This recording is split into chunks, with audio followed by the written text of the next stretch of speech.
I've seen a lot of talk about weight distribution hitches and sway control, and I'm going to tell you today why, for me, this system, this Curt system, which is one of the least expensive out there. I think there is also the Easy Lift that's very similar and very similarly priced if you're looking in that price range, which is to get everything you need is right around $350, is my preferred system. And I've used a Trunnion system, I've used a round bar system.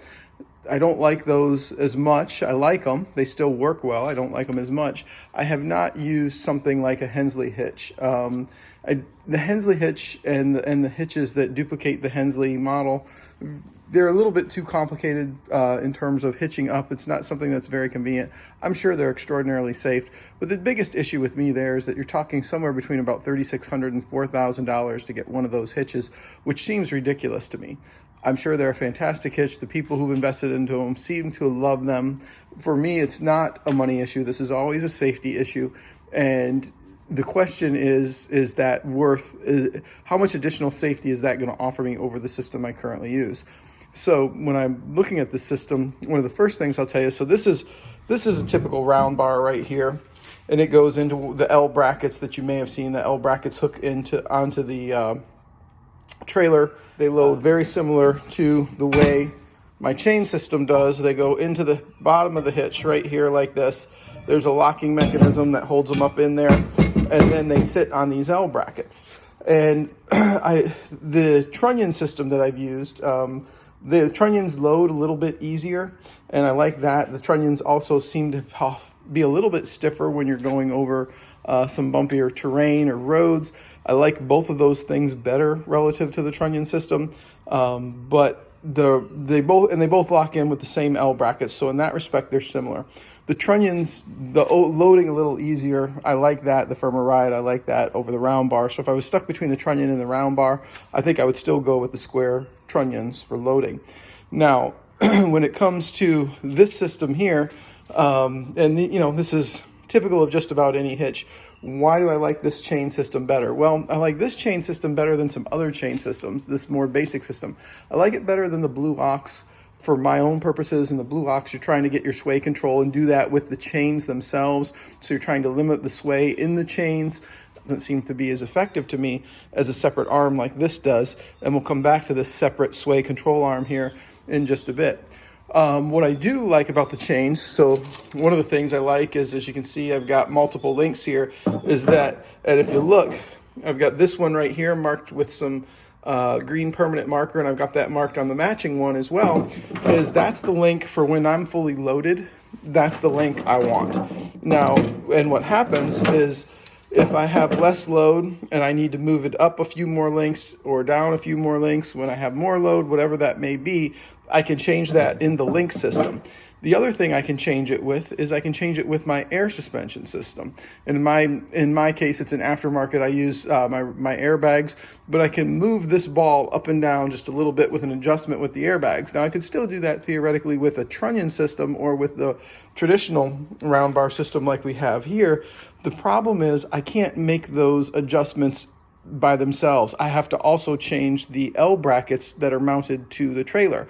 Here in this case, these are the brackets that are mounted to the trailer. I don't have to change these. I just adjust the links in the chains to change or lower the suspension as I would like to do that. So one of the other things I like are these brackets that sit. So this is the way the bracket shape. This part sits right here over the top of your trailer, and then what happens is you load the chain onto this length, and then you have a tool where you adjust and you flex this up, and then you can see there's a little hole right here where a cotter pin goes in to hold it in place. Now, I mentioned there's a tool to lift this up. The tool to lift this up is no more complex than it's a piece of pipe, and the nice part about that is I can replace a piece of pipe pretty simply. I can go to the store and I can get a new piece of galvanized pipe. If I happen to lose that one or misplace it or forget to bring it with me or whatever happens with it, I can replace that. And for example, the Blue Ox system is they give you essentially it's a wrench that they give you, and people have had trouble with those nuts rusting on them, and they've had trouble with the wrench. And if you misplace that wrench, now you got to have a wrench that has the right angle. My main issue here, or the thing I like the most, is this sway control arm. It comes from the factory with a simple adjustment. It's already preset based on this nut right here. And then this arm right here allows you to add tension to where you get it to where essentially where this isn't moving. As it comes from the tack factory, it tells you to crank this 3 turns. Pretty straightforward, pretty easy to use. This arm right here goes on top of the hitch right there. And then it's got a cotter pin that locks it in place. The cotter pin is right here, you can see. And so I can carry spare cotter pins again with me really easy. I always do. Keep a whole bunch of that stuff in that box right there. When this comes, so it comes with this little ball here to mount it onto this arm, and with the Curt hitch, and I think with the Easy Lift as well, this is all built in, incorporated. So the sway control ball, the smaller ball, sits right here adjacent to your main ball there, and just bolted on straightforward. This one's a little bit different. This one comes with multiple pieces, and what you have to do, they send you some bolts to drill into the side. So first you have to drill holes into the side of your trailer, and then they have bolts that go through here. Now, I don't love that system. Mine did come, my trailer did come that way. I had a used trailer. Somebody had already put this on the side of it, the one I currently have, and they'd already bolted it on. But I had a welder here, and I just had him throw a bead all the way around this thing just to give it that added security. So if it were up to me, I would have just probably welded it and not bothered drilling into the arms of the trailer itself. But be that as it may, then this sits at this angle right here on the side of the trailer arm, and then this other end goes around that like that. And again, it's just a cotter pin to hold it in place. And so it's a relatively quick and simple system to hook up. It's got a lot of adjustments between the way I have it paired with my airbags and with the chain links here. And it makes it easy for me to adjust. But the main thing is this separate control arm here, this works great. I've had this, now, as I said, I've used all of these systems. Understand, I've used all of these systems in excess of 15,000 miles towing. So I have good experience with all of them. Like I said, I've put a lot of miles on all of these things, and you can tell by looking at my sway control arm here that it's been used. It's seen some miles on it. And when that happens, I'm going to show you this here. Let's see. So as we slide this out, we'll see this side here.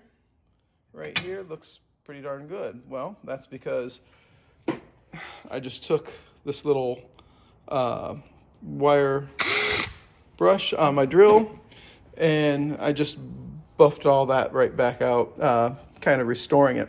What will happen with these, because these work similar to the way brake pads work, is after so much time you will get this glaze on them, and although you may have, you can certainly see the difference, you can't feel it like I am. That feels pretty smooth right there. Here, a little bit rougher. And when I go on this side, why, it's all got a little bit of grit to it again. And this took me probably 2 whole minutes to do this side. And so I'll do this side here in a little bit, and then it'll be back and ready to go.